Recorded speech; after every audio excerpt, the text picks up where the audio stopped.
வணக்கம். நம்ம சேனலுக்கு தொடர்ந்து ஆதரவளித்துக் கொண்டிருக்கும் நல்ல உள்ளங்களுக்கு நன்றி. தொடர்ச்சியாக ஆதரவு கொடுங்க. வெளிவந்த மிக மிக முக்கியமான ஒரு கருத்து கணிப்பு. அந்த கருத்து கணிப்பு இன்றைக்கி திமுகவில் பலராலும் பேசப்பட்டு கொண்டு இருக்கிறது. என்ன இப்படி ஆயிருமோ என்று வருத்தத்துடன் பேசிக் கொண்டிருக்கிறார்கள். என்ன அந்த கருத்து கணிப்பு? வரக்கூடிய தேர்தலில் இன்னைக்கு இருக்கக்கூடிய நிலைமையில், இப்போ இருக்கக்கூடிய நிலைமையில் அதிமுக பிஜேபி கூட்டணி இது மட்டும் ஒரு கூட்டணி. டிவிகே சேர்ந்தால் 210 சீட் இருந்து அடிக்க போகிறாங்க. கிட்டத்தட்ட 20 அமைச்சர்கள் படுதோல்வி அடைய போகிறார்கள். இப்போ வந்த ரிசல்ட் 20 அமைச்சர்களில் ஸ்டாலினே பிரச்சனையாகக்கூடிய நிலைமையில் இருக்குது. உதயநிதி அவரும் பிரச்சனையாகக்கூடிய நிலைமையில் இருக்குது. இது இல்லாமல் 20 அமைச்சர்கள். சரி, இது ஒரு பக்கம். அப்படியே வந்து டிவிகே காங்கிரஸ் இந்த கூட்டணி அமைந்தால், டிவிகே காங்கிரஸ் கூட்டணி, என்டிஏ கூட்டணி, அதாவது அதிமுக பிஜேபி கூட்டணி, இன்னொரு பக்கம் திமுக கூட்டணி, இப்படி அமைந்தால் திமுக 3ஆவது இடத்துக்கு போகுதுன்னு வரக்கூடிய ரிப்போர்ட். சரி, இப்போ எந்த விதமான பிரச்சனையும் இல்லை. இன்னைக்கு தேர்தல் வச்சா எப்படி இருக்கும்னு பார்த்தா, இன்னைக்கு தேர்தல் வச்சாலே திமுக மெஜாரிட்டி பெறாது அப்படின்னு வரக்கூடிய தகவல்கள். உங்கள் கமெண்டில் இப்போது தேர்தல் வச்சால் திமுக ஜெயிக்குமா? ஒருவேளை டிவிக்கே நம்ம ஏடிஎம்கேவோட சேர்ந்தா கண்டிப்பாக திமுக படுதோல்வி அடையும்னு ரிசல்ட் வந்திருக்குது. உங்கள் கருத்து என்னங்கிறத கமெண்டில் போடுங்க. ஒருவேளை டிவிக்கே காங்கிரஸ் கூட்டணி அமைந்தால் திமுக 3ஆவது இடத்துக்கு போகும்னு வருது ரிசல்ட். அதையும் உங்கள் கமெண்டில் சொல்லுங்கள். இப்போ நம்ம நிகழ்ச்சிக்கு போகலாம். அதாவது ஏற்கனவே வந்து திமுக பலவேறு கருத்து கணிப்புகள் நடத்தியிருந்தாலும் இப்போ வந்த ரிசல்ட் பிரகாரம் பார்த்தா இன்னைக்கு தேர்தல் நடந்தால் திமுக 80 சீட் கிடைக்கும் கூட்டணி, அதிமுக 75 சீட்டு கிடைக்கும். கிட்டத்தட்ட 56 தொகுதிகள் இந்த பக்கமாக அந்த பக்கமானு தெரியல அப்படின்னு வந்த ரிசல்ட். இதுதான் திமுகவை மிகப்பெரிய அளவுக்கு பயத்துக்கு உண்டாக்குது. அதையும் தாண்டி இன்றைக்கி திமுகவுக்கு இன்னொரு பயம் என்னென்னா, கண்டிப்பாக ஜெயிச்சிருவாங்க. அதாவது பார்த்திங்கன்னா எவ்வளோ அலையிலையும் வந்து சில பேர் ஜெயிப்பாங்க. கேஎன்ஆர்லாம் அவருடைய தொகுதியை பக்கா வச்சுருக்காருப்பா அப்படின்னு இந்த பக்கம் துரைமுருகன் தோற்றுருவாருப்பா, ஏன்னா போன தடவையே வெறும் 58 ஓட்டில் தான் ஜெயிக்கிறாரு அப்படின்னு சொல்கிறோம். ஆனால் சில நேரத்தில் பார்த்திங்கன்னா கருத்து கணிப்பில் நம்ம ஒன்று சொல்லுவோம், ஆனால் ரிசல்ட் பார்த்திங்கன்னா வேறு மாதிரி இருக்கும். ஒன்று வேணால் கேஎன் நேரு ஒரு அசைக்க முடியாத தலைவர் தான். இதே கேஎன் நேரு அவர்கள் தான் உங்களுக்கு தெரியும் மரியம் பிச்சை அப்படிங்கிற அதிமுகவிடம் தோல்வி அடைந்தார். 6 மாதம் கழித்து மீண்டும் தேர்தல் வருது. அப்போ வந்து பரஞ்சோதி அப்படிங்கிறவங்கள ஜெயலலிதா நிற்க வைக்கிறாங்க. அப்போ ஜெயலலிதா ஆளுங்கட்சி மறுபடியும் கேஎன் நேரு பரஞ்சோதிகிட்ட தோத்தார். இதான் வரலாறு. இப்போ கேஎன் நேரு எவ்வளோ ஒரு அசைக்க முடியாது, அவரே தோக்குறார். இப்போ வந்த தகவல் படி அன்பில் மகேஷ் இவங்கெல்லாம் க்ளீனாக தோக்குறாங்க இந்த சர்வே பிரகாரம். அப்போ பார்த்துட்டு இருக்க உங்களுக்கே தெரியும், சில பேர் திமுகவினர் ஐயா ஏற்றுக்க முடியாது, நீங்கள் வந்து அதிமுக பணம் வாங்கிட்டு பேசுகிறீங்க, டிவி கிட்ட பணம் வாங்கிட்டு இருக்கு பேசுகிறீங்கன்னு சொல்லலாம். உண்மையை ஒருபோதும் மறைக்க முடியாது. இப்போ திமுக என்ன சிக்கல்னா, என்ன நரேட்டிவை செட் பண்ணுறதுன்னு தெரியல. நல்லா யோசனை பாருங்க. இப்போ யாருக்கு எதிராக நம்ம போரிடுறது? அதாவது தமிழ்நாட்டை தலைகுனியை விட மாட்டோம், இது பிஜேபிக்கு எதிராக போரிடுறோம், ரைட்டு. அது இப்போ சரியாக எடுபடலை. நீங்கள் பாருங்கள், அந்த தலைகுனிவுங்கிற மேட்ரு எடுபடலை. இந்த பக்கம் விஜயை போட்டு அடின்னு அடிக்கலான்னு அடிச்சுட்டு இருந்தோம், அதுவும் பேக் ஃபயர் ஆகிடுச்சு. இப்போ யாருக்கு எதிராக தான் நம்ம போரிடுறது? ஒரு பக்கம் பார்த்தீங்கன்னா காங்கிரஸ் வேற ஒரு மூவ்மெண்ட் பண்ணிகிட்டு இருக்காங்க. காங்கிரஸ் அமைதியாக இருந்தால் அது வந்து இன்றைக்கி திமுகவுக்கு ஒரு பெரிய அதாவது அதிர்ச்சி ஏற்படுத்துது. ஏன் காங்கிரஸ் என்ன நினைக்குது? விஜய் தனிச்சு நிற்கணும், அதிமுக பிஜேபி கூட்டணி இப்போ போயிடக்கூடாது. ஏன் அப்படி போனால் நமக்கு சீட்டை வந்து திமுக குறைச்சா நம்ம எங்கே போவாங்க? நம்ம நேற்று இதை பற்றி பேசியிருந்தோம். டிவிக்கே கண்டிப்பாக டிசம்பர் வரை விஜய் எதுவுமே சொல்ல மாட்டார். இப்போ இன்றைக்கி இருக்கக்கூடிய நிலைமையில் திமுக தடுமாறி கொண்டிருக்கிறது. ஏற்கனவே ஒரு 6 மாதத்துக்கு முன்னாடி நடந்த கருத்து கணிப்பில் திமுக கண்டிப்பாக வெற்றி, இதுதான் பென்னிரோனம் கொடுத்தது, கண்டிப்பாக நம்ம தான் ஜெயிக்கிறோம், ஒன்றும் பிரச்சனையே இல்லை. இப்போ என்னடான்னு பார்த்தீங்கன்னா திடீர்னு 80 தொகுதியில் தான் ஜெயிப்பேன்னா மற்ற தொகுதியில் என்ன? ஏற்கனவே திமுக ஒரு கருத்து கணிப்பு எடுத்து வச்சுருந்தது, தமிழ்நாடு ஃபுல்லாக 80 தொகுதியில் 100 கோடி, இதான் அவங்களுடைய ஃபார்முலா. கிட்டத்தட்ட செந்தில் பாலாஜி கிட்ட கொடுத்த தொகுதியில் 90% ஜெயிச்சிருவார் அப்படின்னு ஸ்ட்ரைக் ரேட் அவங்களுக்கு ஒரு கணிப்பு வச்சுருந்தாங்க. இன்றைக்கி விஜய் அவர்கள் கரூருக்கு வந்த பிறகு பார்த்தீங்கன்னா நிலைமை ரொம்ப ரொம்ப மாறி இருக்கு. அதுதான் இப்போ திமுகவுடைய அஸ்திவாரத்தை ஆட்டம் கண்டு கொண்டு இருக்கிறது. இதில் பார்த்தீங்கன்னா எம்ஆர்கே பன்னீர்செல்வம்லேருந்து கணேசன் இவர்களெல்லாம் தோல்வி அடையக்கூடிய மந்திரிகள் பட்டியல் லிஸ்ட்டில் இருக்காங்க. இவங்களுக்கெல்லாம் நீங்கள் நீங்கள் வந்து மினிஸ்டர் பதவி கொடுக்க முடியாதுன்னு சொல்ல முடியாது, எது அவங்களெல்லாம் சீட்டு கொடுக்க முடியாதுன்னு சொல்ல முடியாது.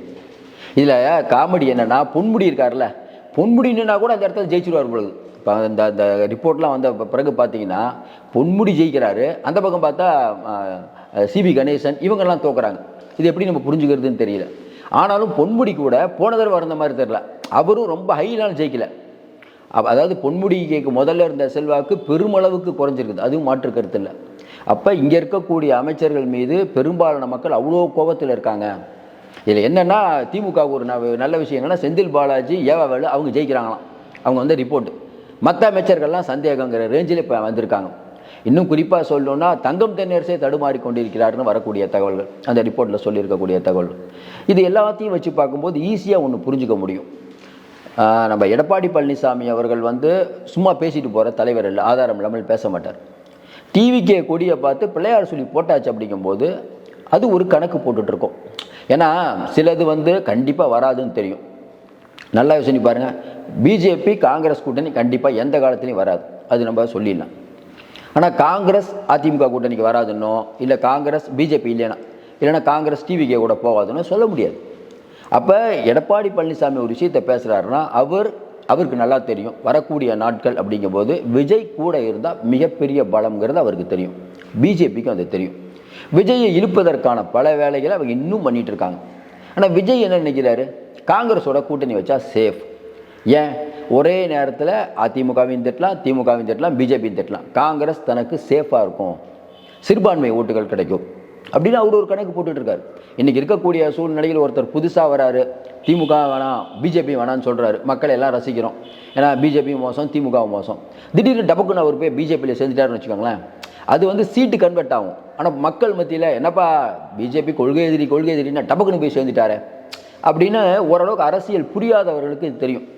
அப்போ விஜய் அந்த களங்கத்தை சுமக்கணுமான்னு யோசிக்கிறார். ஏன்னா ஃப்யூச்சரை பார்க்கணும் அரசியல். இப்போ பாட்டுக்கு முடிஞ்சிடறது இல்லை. இவ்வளோ நாள் வந்து பிஜேபி எதிர்ப்புன்னு பேசிட்டோம். அதிமுகவோட போனது நமக்கு பிரச்சனை இல்லை. ஆனால் பிஜேபியோட போனால் அது வந்து வேறு மாதிரியான விளைவுகளை ஏற்படுத்தும். பிஜேபி எந்த மாதிரி கட்சிங்கிறது உலகத்துக்கே தெரியும். அப்போ பிஜேபி அப்படிங்கிற ஒரு கட்சிக்கிட்ட போயிட்டால் நம்ம செல்வாக்கை வச்சு பிஜேபி வளருவாங்க அப்படிங்கிறது விஜயோட எண்ணமாக இருக்கலாம். தப்பும் ஒன்றும் இல்லை, அவர் நினைப்பது தப்பு, ரைட்டு தான். அப்போ இந்த கருத்து கணிப்பெல்லாம் வச்சு திமுக அடுத்து என்ன பண்ணும்? இங்கே இருக்கக்கூடிய டிவி முதலாளிகளை ஏற்கனவே வந்து சில பேரை அழைத்து பேசி கொண்டிருக்கிறார்கள். இன்னும் குறிப்பாக சொன்னீங்கன்னா இன்றைக்கி புதிய தலைமுறை சேனல் இருக்குல்ல, அதுவும் ஒரு ரூட்டில் பேசிகிட்டு இருக்காங்க. அது ஒத்து வந்துடும். என்னென்னா திமுகவை எதிர்த்தால் இதுதான் கதி அப்படிங்கிறது புதிய தலைமுறைக்கு அந்த கேபிளை கட் பண்ணதோடைய சாராம்சம் புரிஞ்சுக்கலாம். நீங்கள் சொல்கிறது எல்லாத்துக்கும் தெரியுமே, அது மட்டும் சாராம்சம் இல்லை. புதிய தலைமுறை அப்படிங்கிறது பிஜேபி பேக்கப் இருக்கக்கூடியது, பாரிவேந்தரோடது. அவரையே பிடுங்குறாங்கன்னா எந்த எல்லைக்கும் செல்வோம் அப்படிங்கிறது தான் இன்றைக்கி இருக்கக்கூடிய ஒரு விஷயம். அதையும் தாண்டி இந்த நடுநிலையாளர்கள் அப்படின்னு பேசிகிட்டு இருந்தவங்களாம் லைட்டாக மாறி இப்போ விஜயை திட்டுறதை பார்த்தோம். விஜய்க்கு ஆதரவாக பேசுகிறவர்களிடம் ஸ்வீட் பாக்ஸ்கள் நிறையாக போய் கொண்டு இருக்கிறது. ஏற்கனவே கொடுக்க ஆரம்பிச்சிட்டாங்களாம். அதனால் இனிமேல் வந்து விஜயை திட்டுவதற்கான வேலை நிறைய பத்திரிகையாளர்கள் நிறைய பேர் பண்ணுவாங்க. இன்னும் குறிப்பாக பார்த்தீங்கன்னா விஜயை எதிர்த்து நீங்கள் வீடியோ போட்டிங்கன்னா அதில் வந்து இப்போ நாம் தமிழர்கள் இருக்கக்கூடிய சில பேர் வந்து அதில் ஆதாயம் பெற்றுக்கொண்டு இருக்கிறார்கள். பல லட்சம் கோடி கையில் இருக்கும் போதுங்க சும்மா விஜயை வந்து ஜெயிக்க விட்ருவாங்களா, நமக்கே புரியல. இப்போ சாதாரணமாக இவ்வளவு கோடி கையில் வச்சுக்கிட்டு அடுத்து இன்பநிதி முதலமைச்சராகணும்னு நினைக்கக்கூடிய திமுக எப்படி இந்த பணத்தை இந்த வரக்கூடிய தேர்தலில் அமைதியாக விட்டுருமா? விஜய் நீங்கள் முதலமைச்சராக, எடப்பாடி முதலமைச்சராகன்னு ஈஸியாக விட்டுருமா? எந்த எல்லைக்கும் செல்வார்கள். இன்றைக்கி திமுக அப்படிங்கிற ஒரு கட்சி என்ன பண்ணுறதுன்னு தெரியாமல் இருக்காங்க. நம்ம ஏற்கனவே சொன்ன மாதிரி இப்போ எதை பற்றி நீங்கள் விவாதிப்பீங்க, நல்லா சொல்லுங்கள். கரூர் சம்பவம் முடிஞ்சு போச்சு, இப்போ எதை பற்றி விவாதிப்பீங்க? இப்போ எடப்பாடி பழனிசாமி சொல்கிறார்ல, கிட்னி திருட்டு ஏன் வந்து எஸ்ஐடியை வேணாங்கிறீங்க, அந்த காவலர்கள் வந்து அந்த பெண்ணை வந்து இது பண்ணது, அப்புறம் துஷ்யந்த் வழக்கில் நீங்கள் சரியாக வாதாடலை, தமிழக அரசுக்கும் காவல்துறைக்கும் தலைகுனிவன் அன்புமணி சொல்கிறார். அது பெருசாக இதே வந்து மீடியாவில் பெருசாக வரல. நல்லா யோசனை பாருங்கள். இதே அதிமுக ஆட்சியாக இருந்தால் பாருங்கள், துஷ்யந்த் 6 வயசு சிறுமியை வந்து பாலியல் பலாத்காரம் பண்ணி எரிச்ச ஒரு குற்றவாளி வெளியில் வந்துட்டாருங்க. இதற்கு காரணம் எடப்பாடி அரசு. சொல்லியிருக்க மாட்டோமா? நல்லா யோசனை பாருங்க. இப்போ ஏன் அது அமுக்கப்படுகிறது? இன்னமும் திமுகவுக்கு அடிமையாகத்தான் எல்லா மீடியாக்களும் இருக்கிறது. இதையெல்லாம் விட்டு திராவிட மாடல். இன்னொன்று காசா. நல்லா யோசனை பாருங்கள். காசா பக்கம் ஸ்டாலின் அவர்கள் இவ்வளோ நாள் 2 வருஷமாக காசா போர், திடீர்னு என்ன காசா மேலே பாசம்? இவ்வளவு நேரம் ஆளுநர் வந்து பட்டியலினத்தினவரை வந்து தமிழ்நாட்டில் வந்து ரொம்ப மோசமாக நடத்தப்படுறாங்க அப்படின்னு விஜய் சம்பவம் நடக்கும்போது பேசுகிறார். நீங்கள் பதிலே சொல்ல. ஏன் விஜயை போட்டு அடிச்சிட்டு இருக்கான். ஆளுநர் குறுக்கே வந்து அவரை அடிக்க ஆரம்பித்தா திசை திருப்பிடும். இப்போ பார்த்தீங்கன்னா விஜய் ரொம்ப அடிச்சிங்கன்னா மாட்டிக்குவோன்னு சொல்லிட்டு ஆளுநர்கிட்ட பார்த்து உங்களை எதிர்த்து தான் போராடுகிறோம். எப்படி? தமிழ்நாடுங்கிற அரசு ஆளுநரை எதிர்த்து போராடுதான். நல்லா யோசனை பாருங்கள். இன்றைக்கி எந்த நிலைமையில் நம்ம இருக்கிறோன்னு சொல்லிட்டு ஆளுநர் கேட்குற பல கேள்விகளுக்கு இங்கே விடை இல்லையே. பட்டியலின மக்கள் பாதிக்கப்படுறாங்கன்னு அவர் சொல்கிறது உண்மைதானே? நல்லா யோசனை பாருங்கள். எடப்பாடி பழனிசாமி 11 மருத்துவக் கல்லூரிகளை நான் கொண்டு வந்தேன், இத்தனை கலை கல்லூரிகளை கொண்டு வந்தேன்னு சொல்கிறாரு. நீங்கள் என்ன தான் கொண்டு வந்தீங்க? கேட்டால் ஒன்றிய அரசு பணம் கொடுக்கலன்னு உச்சநீதிமன்றத்தில் போய் சொல்கிறத தவிர நீங்கள் என்ன பண்ணீங்க? நல்லா யோசனை பாருங்கள். ஒரு அரசு அப்படிங்கிறது ஸ்டாலின் அரசு இங்கே ஆட்சிக்கு வருது. நம்ம இப்பவும் கேட்குறோம், நீங்கள் வரீங்க பாசிச பாஜக எதுங்க பிரச்சனையே இல்லை. இதே மாதிரி தான் மம்தா பானர்ஜி பாசிச பாஜக எதுக்குறாங்க, பினராயி விஜயன் எதுக்குறாரு. அவங்க மாநிலத்தில் இதே பினராயி விஜயன் அங்கே இருக்கக்கூடிய தலைமைச் செயலாளரை கூட்டிகிட்டு போய் நிர்மலா சீதாராமனை பார்த்து நிதி வாங்கிட்டு வர்றார். நீங்கள் நிர்மலா சீதாராமனை அந்த ஏர்போர்ட்டில் பார்த்தீங்களே, எதுக்கு பார்த்தீங்க? நீங்கள் மோடி அவர்களை வீட்டில் பார்த்தீங்களே, எதுக்கு பார்த்தீங்க? நிதி ஆயோக் கூட்டம் முடிஞ்ச உடனே மோடி அவர்களை பார்த்தீங்களே, எதுக்கு பார்த்தீங்களா? நல்லா யோசனை பாருங்கள். இதெல்லாம் நீங்கள் எதுக்கு பார்த்தீங்க?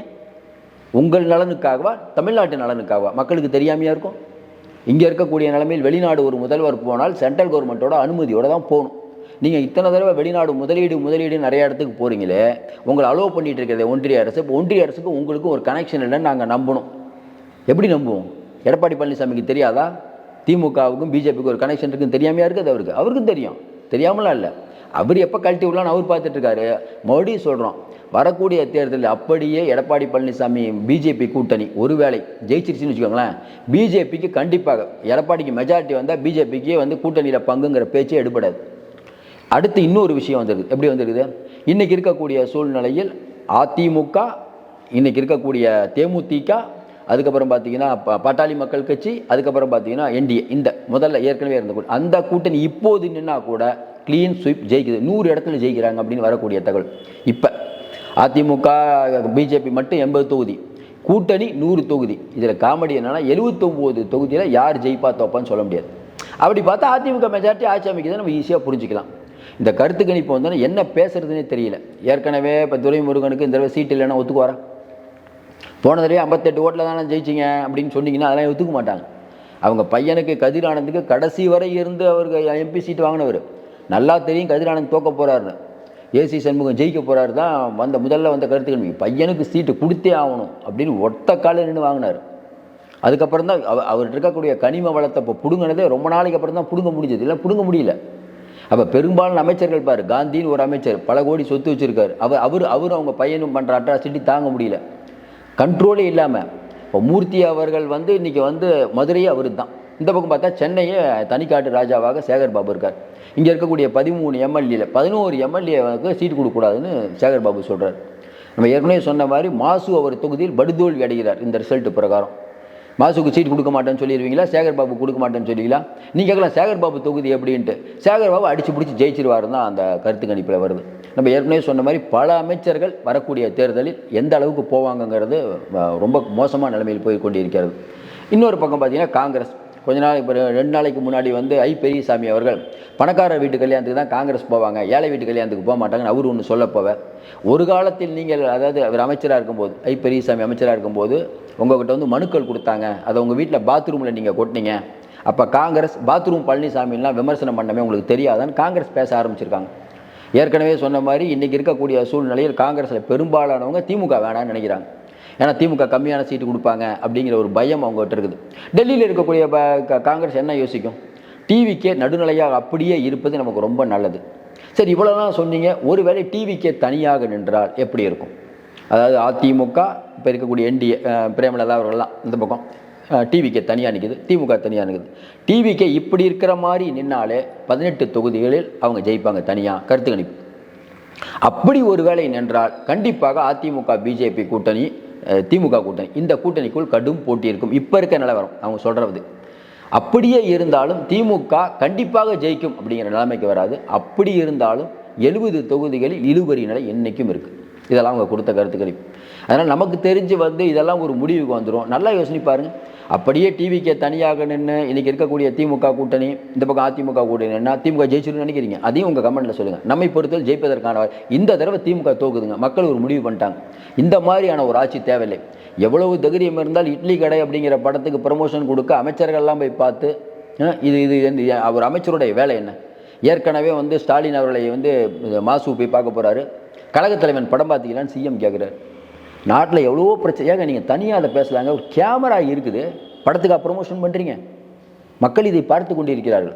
இப்படி பார்க்கும்போது திமுகவுக்கு இது ஒரு மிகப்பெரிய ஒரு செட்பேக்காக அமைது.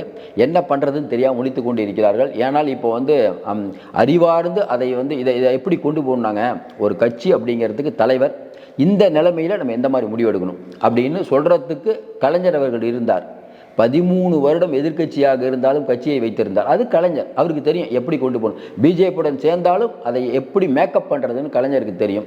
இன்றைக்கி இருக்கக்கூடியவர்கள் அதிகாரமும் பணமும் இருக்கிறது, ஆனால் என்ன பண்ணுறதுன்னே தெரில, மொத்தத்தில் ஆள தெரில. மக்கள் பார்த்து கொண்டிருக்கிறார்கள், சரியான முடிவு எடுப்பார்கள். தொடர்ந்து நிறைய நம்ம அண்மை தகவலை தந்துட்டு இருக்கோம். தொடர்ந்து ஆதரவு கொடுங்கள். மீண்டும் சந்திப்போம். நன்றி, வணக்கம்.